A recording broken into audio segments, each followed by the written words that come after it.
It's another great day in Quad Radio USA. Hello, everybody, and welcome to another great edition of Quad Radio. As today we visit with Jeremy Ledonne, ATV motocross former and now GNCC motorcycle and ATV star. So we'll get with him in just a moment. First, I do want to say thanks to a lot of great folks that have helped make Quad Radio possible. You saw on the opening billboard as we opened up some great people that have been contributors, and also a big special thanks to our friends at Impact Solutions, your official Elka suspension headquarters dealer here in the U.S. and right there in Little Hocking, Ohio. So be sure and look them up. They'll be at a few races, and you can also find them on the Facebook page, and you can also find them on their webpage, and you can call the number right there.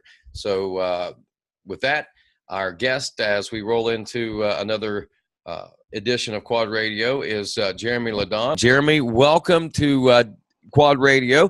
A lot of you folks might recognize Jeremy from the ATV motocross racing world, and some maybe from the GNCC world on a Saturday or a Sunday, because he does both the ATV and the motorcycle side of things. Jeremy, glad to have you on board here on Quad Radio, man.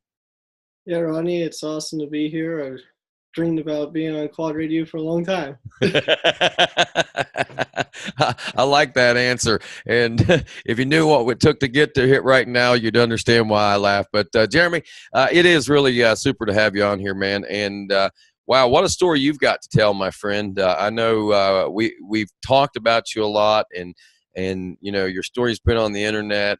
It's been told time and time again, it seems like. But you know, there's always things that are adding onto this story that I think makes it so remarkable. And right now, I know we've been kind of fishing around all day long trying to get this interview underway. And the reason it's been kind of tough is my schedule and your schedule. Your schedule is you're working, I got kids and all kinds of crazy other stuff going on. But anyway, you were working, so we kind of brought it off. Put it off till later on. And well, I guess the big question for a lot of people is, what kind of work does Jeremy Ledonne actually do, man? I actually am a dispatcher at a nuclear pharmacy in Pittsburgh for Cardinal Health, and we deliver all the nuclear medicines to all the hospitals around here for like CT scans and stress tests and cancer treatments and all that stuff. So I dispatch all the drivers and have to take some deliveries myself, and then I'm the fleet manager, so I have to keep the vehicles maintained. Man, that's everybody to drive. Yeah, that's pretty crazy. How old are you, man? 21.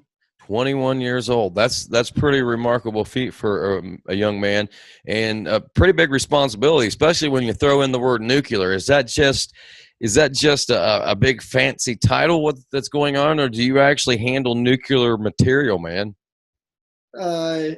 It's just the doses that they inject patients with to read the scans for the radiology and stuff for cancers and stuff. They inject you with our nuclear medicine, and it reads it on the scans better. Wow, that might explain a lot of the reason you're doing and have been able to achieve a lot of things, man. I mean, I'm not saying like you're Incredible Hulk or anything like that, but I mean, or Spider-Man or anything crazy like that. But maybe this nuclear medicine has made you the ultimate man that you are at 21 years old, man. Because I mean, wow, what a heck of a story that started at a young age and still at a young age, man. It seems like you've done so much, really. Right now, you are currently racing the GNCC series on Saturday and Sunday. Tell me a little bit about that. I know last year you actually won a couple of championships, or come close to it, if not winning both championships. Yeah, in 2017 was my first full season in the GNCC series, and I won College C, the 19 plus, on the quads, and then I also won Open C College on the dirt bikes in 2017. And this year I decided to move up to College B on the quad. I won the first 5 races straight, and then I signed up for 250C College on the dirt bikes and been consistently top 3 and currently the points leader right now. Oh wow! So you obviously you don't necessarily trust your two wheel skills as much as you do your four wheel skills moving up through the ranks. Sounds like you've adapted to the two wheel pretty easily, man. I mean, is that something that you've had experience with all your life, or is this just something that you started recently? Because it seems to me like in talking with you that we had a few good laughs about how it was a lot different for you to try to race in the woods on a motorcycle. But I mean, where and how long have you had these skills for two wheels? I started back. I got my PW50 when I was 3 years old. Right. I raced the local series my first year, but I was better on quads, so my dad made me pick between the two. So obviously, I picked quads and kind of gave up dirt bikes until my accident. And all my friends around my house all have dirt bikes, so I had this bright idea that dirt bikes was going to be better on my back because the suspension travels different and it's lighter. But little did I know you wreck a lot more on a dirt bike. I had to scrape myself off the ground. So I started messing around on dirt bikes right after my accident and started racing dirt bikes. I actually hated wood cross country because of dirt bikes and decided to get a quad again and try cross country on a quad. So, and last year I kind of got lucky with the championship on the dirt bike. It was a consistency battle. I never actually won a race yet to this day, Oh, which is kind of eating so at me. so you're really still a C rider. I mean, your championship. I mean, even though you got it, consistency is what paid off and got you a championship. But your skills are still in that novice framework, I guess. Whenever you look at racing. Yeah, I try, but I still can't win. There's a lot of fast people in C class. I got to give them credit, but Yeah, that's I'll get there one day. that's for sure. So how are you liking it? Is it something that you're enjoying a lot of the two wheel thing? I mean, what is it kind of like a steam blow off thing for you? Is it a way to round out the weekend, or is it something that you're looking to do something with in the future? Honestly, the dirt bike thing is all fun for me. I focus on the quad. If it was the other way around, dirt bikes was before the quads, I wouldn't even run dirt bikes. I focus on the quad and I'm there anyway because my cousins race dirt bikes. So I just decided I was going to race dirt bikes because I'm there anyway and I hate watching people ride. So that and Well, I cross train on it. But last year I only had two bikes. I had one dirt bike, one quad. So I didn't want a chance breaking the quad before the races. So I would practice on the dirt bike all week long and just throw it in the trailer and go racing with it. And the quad was still fresh for all the GNCCs. So we did it that way and it worked out. I didn't have any bike malfunctions all year and the dirt bike stayed together. It was consistent to win the championship. So hey, it all worked out. That's for sure. And don't you have a race team or something going on as well? yeah, Ledonne Racing. We got a couple of riders that camp out with us and stay in our trailer. And I take a lot of people to races. And if there ain't enough beds, there's a tent all around my trailer. And it's like a big happy family. Well, that's what GNCC really is. I mean, in reality. So you've certainly adapted well, and it wasn't hard coming from the national ATV motocross side. There, you were doing pretty well as also, and the people that don't know your story, we mentioned an accident, and the magnitude of the accident that we're talking about is under most circumstances, a career ending and life altering and changing accident. Jeremy was blessed beyond, I mean, imagination, honestly. I mean, when you look at the big picture of everything, not only was he blessed with the healing, but it was all a big part of a positive thinking and an idea that I'm going to beat this. You're not going to tell me that this is not the way it's going to be. I think between that, some good faith, and some prayers, I think Jeremy is here walking, not only walking, but amazingly riding, racing, and winning national championships again.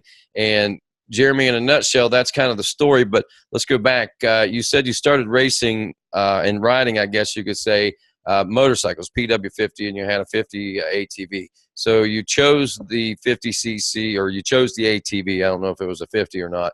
Well, let's go through that story and go to the national scene, because you were kind of a big deal on the national scene, man. I mean, a lot of eyes were on you.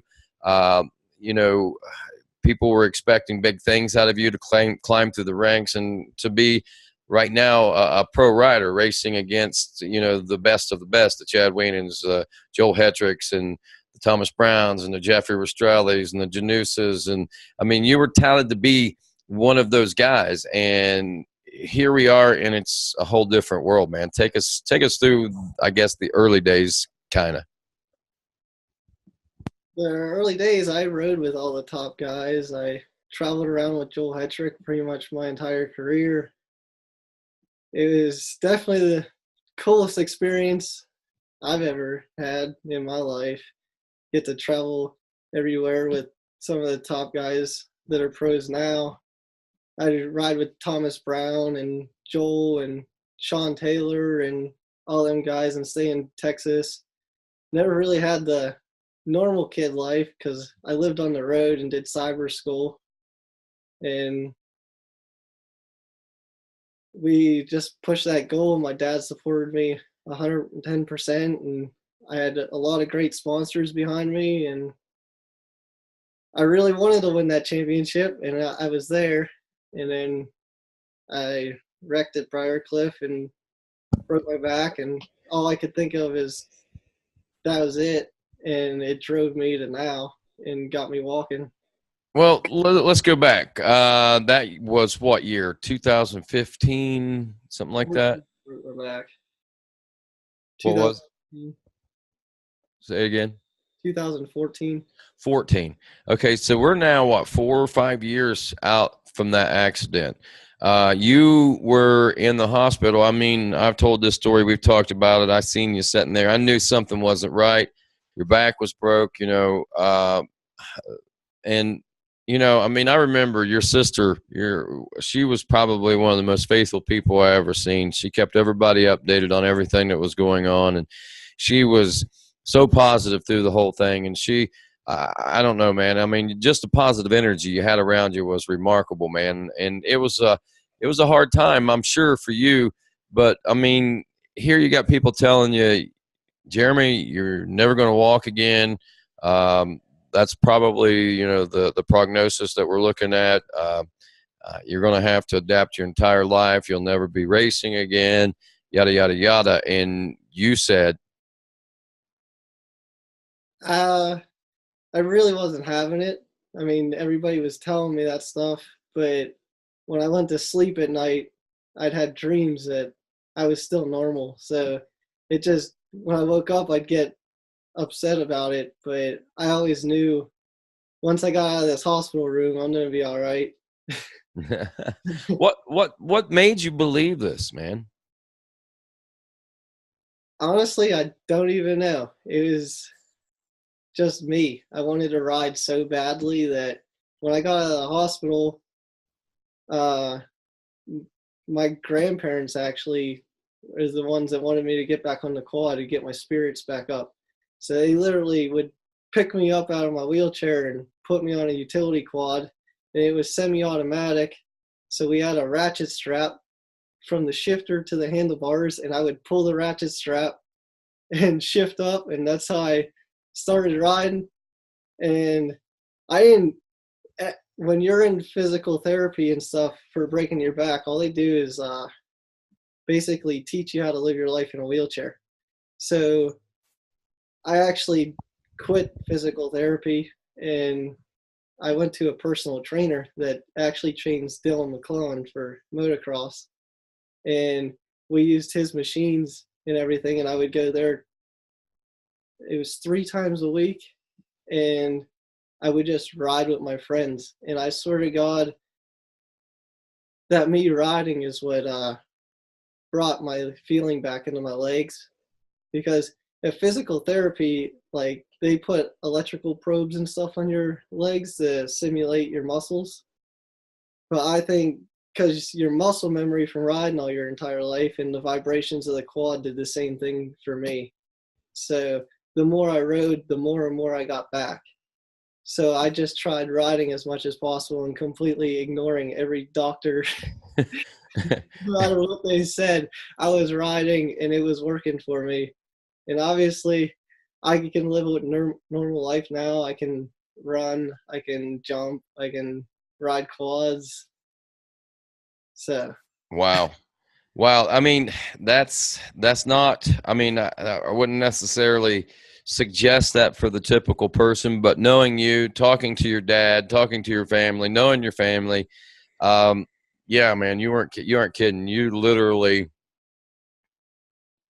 are racing. I mean, that's what your entire makeup is. I mean, it's, uh, be it whatever it is, that's what it is. I mean, you are all about racing. And I remember talking to your dad at, and you, at High Point. It was ATV Motocross National, and we were standing out back. We were at the cottages, and this was just like prior to somebody. I don't know if they were going to race that weekend or coming up soon at some point. Maybe it was. And your dad, even though he wasn't saying absolutely not, you're not going to do it. He was kind of second guessing you getting back into the racing thing, man. I mean, it was a really tough pill for him to swallow. It seemed like. I mean, but he still supported you in your decision. It seemed like. actually, my parents wanted to kill me when I brought that dirt bike home after the accident. They sold all my stuff in the meantime.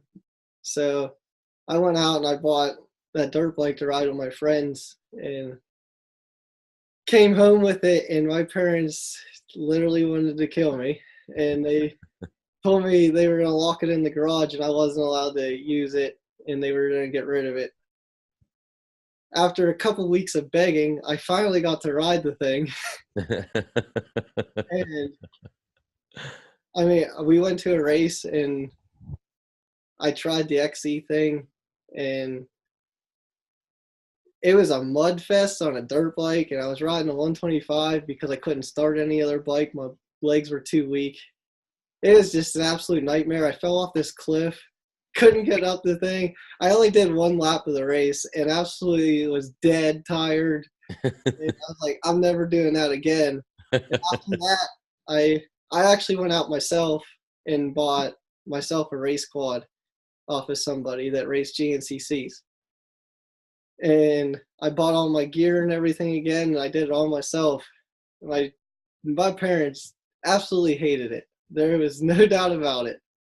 And one day I made a deal with my dad that if I can win again, he has to support me. So it was 2015. I did my first race on a quad, and I went to it was the John Penton. Oh my, yeah. My buddy Shane McMillan took me out in his pickup truck.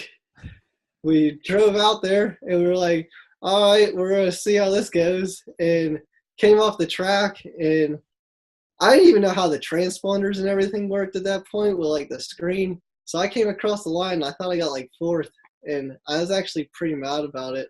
I don't like losing too much. I went back to the trailer and I was changing, and my buddy Shane's at the finish line. He's like, he called me on my phone because you're not allowed to ride pit bikes or anything. So I was back at the trailer. He calls me up and he's like, "Dude, you won." I was like, "Come on, man, don't mess with me. I'm already mad as it is. You don't have to lie." He's like, "No, dude, you seriously won." And I called my dad up because he didn't come, obviously. And I was like, "Dad, it happened. I won. Now you got to support me." Nope. My parents still weren't for it. So I went to Snowshoe. Me and my buddy drove out there in a pickup truck and stayed in a tent. Little did we know it's freezing up there. And we didn't bring jackets or anything. We were sleeping on the ground with no air mattress. And I ended up winning there too on the quad. Was impressive. And called up my dad again. I was like, Dad, I just won again. It wasn't a fluke. So he ended up taking me to Ironman that year. And we busted out the big race trailer again, and he took me. I ended up winning there too for him. And he was addicted ever since. So now we cross country race almost every weekend. Awesome. Now, how about motocross? Have you been back on the moto track since the accident? My parents basically said that's a no-go. In 2014 and 15, when I got out of the hospital, I was training a couple riders at all the motocross races. So I was still going in the wheelchair and enjoying and being with my moto family. And it was the year after my accident when I started riding again. I went to Loretta Lynn's, and my buddies gave me a set of gear, and I borrowed one of the SSR bikes, and they got me out there, and I raced Loretta Lynn's. Never rode a motocross track since my accident. I went out, and Wow. the bike wasn't running right, and I was running Aubrey King's 250 mod in C class. So I ended up like 10th. But I went out there and raced Loretta's after it, and that was it. Never touched the motocross other than the GNCCs. Well, there you go.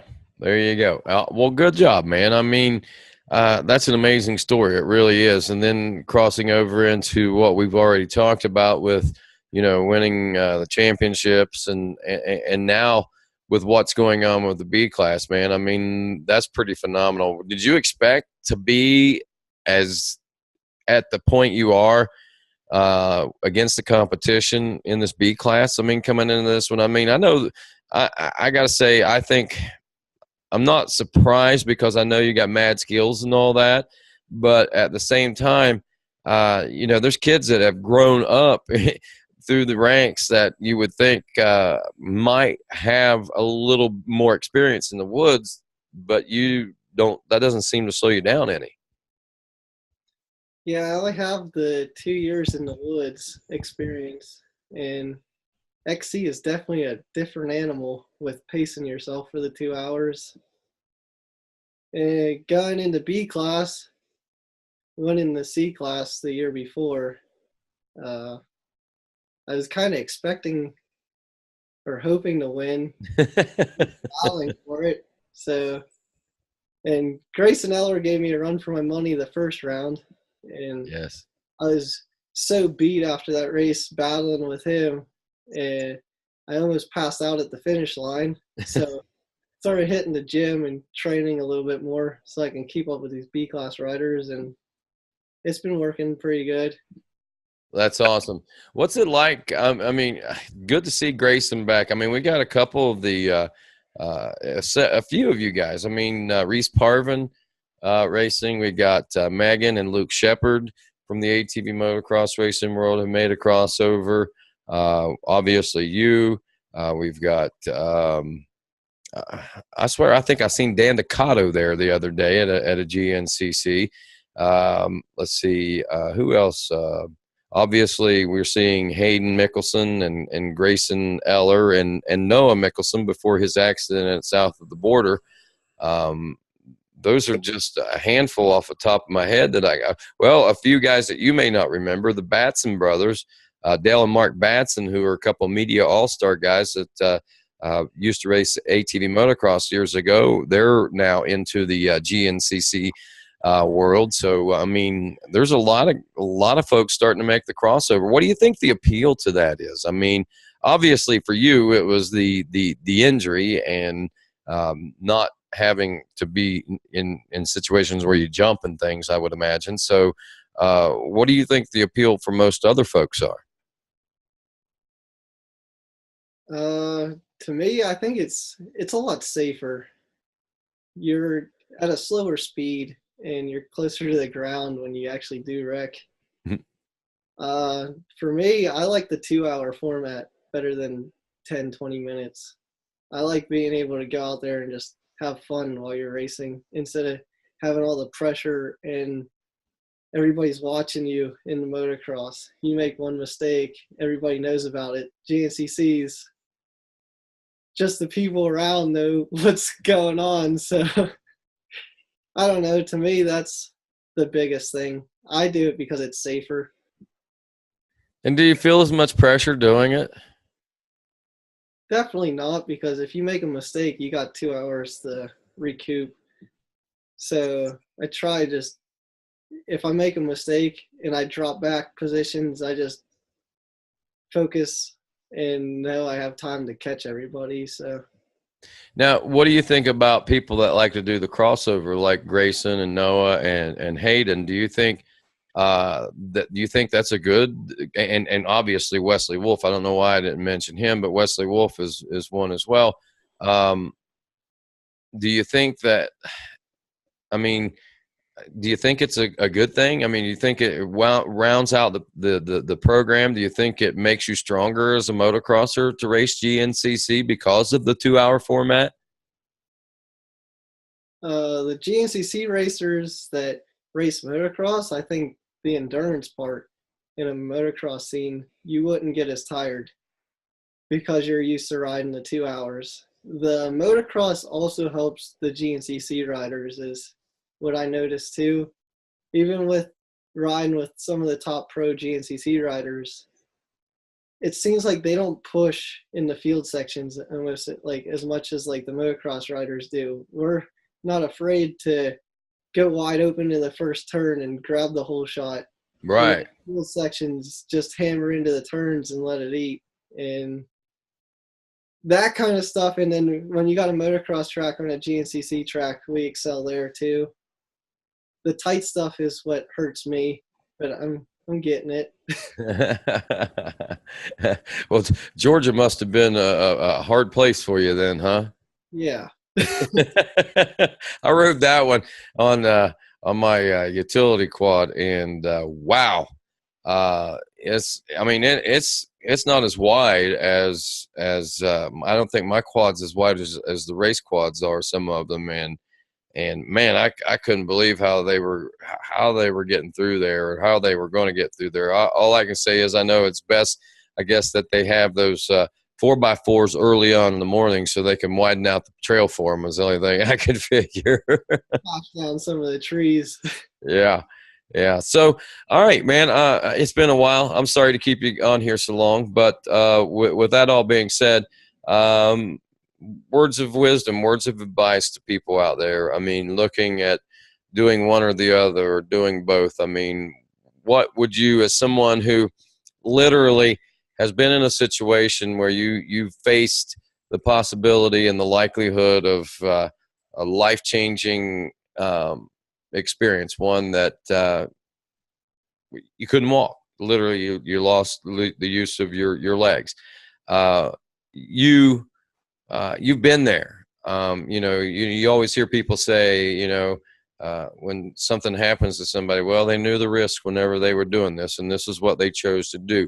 I mean, is that the way you feel? I mean, is that how you look at it? And what are your suggestions and advice to people either way, going moto or woods or both?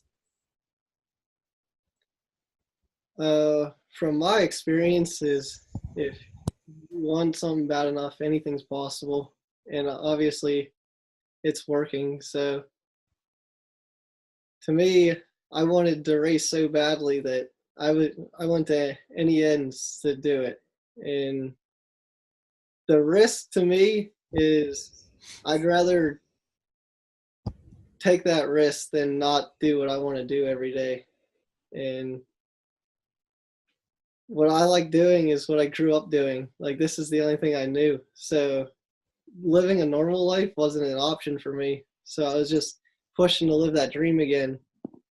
And anybody can do it. You just got to put your mind to it. Between motocross and GNCCs, if I could, I would do both. I'd go back to motocross. I mean, it's not as safe as the GNCCs. So, but if somebody came and gave me a ride, I'd probably definitely go back to motocross for sure. I wouldn't even think about it. Now, what's the likelihood? I mean, with the nature of injury, how easy is it to re-injure yourself and finish the job permanently? With me, I got a full cage lumbar spine and fake vertebrae in my back. So uh, I don't know. All I know is what the doctors told me, and that when I do, if I was to break my back again, it would pull the rods out of my back. Eek. It will completely shatter the other vertebrae that the screws are into. So I'd have, instead of one shattered vertebrae, I'd have 5. Oh my. Wow. Crazy, man. I mean, those are big risks. I mean, I guess you got to know what the reward are and is. I mean, and I hope that you do, and I hope you really thought it through. And I'm sure that you have. I mean, your mom and dad, I'm sure, have talked to you a lot about it. Big question: what's after racing? I mean, you go through all this, so what? I mean, you're not going to be able to do this forever. So, what is after racing? I go to plumbing school right now. My dad owns Tri-State Plumbing. So you have something to fall back on. It's not like you're going to go out here and then one day whenever racing's over, you're like not going to be left out in the cold or anything crazy like that. No, I'd like to stay in the racing world. I want to go to school to get my CDL and stuff like that. So I got backup plans, and we'll see where it goes. I know probably not going to make it real big in racing, but to me, it's just for fun, and it's what I like enjoying in life. Without racing, life's boring to me. So I don't know. It just pushes me. It makes me happy every day. I wake up every day and say it's a brand new day, and let's make our goals happen. And I can go racing every weekend. I have to work all week long to pay for it. So the racing thing drives me to get me to work every day. And I just look forward to the weekends to go racing. And in the wintertime, I travel down south on the weekends. I travel pretty much every weekend. So I work all week long for the weekends and have fun. So it works out. Working for the weekend. That's Jeremy Ledonne. I'm Rodney Tomlin. This is Quad Radio.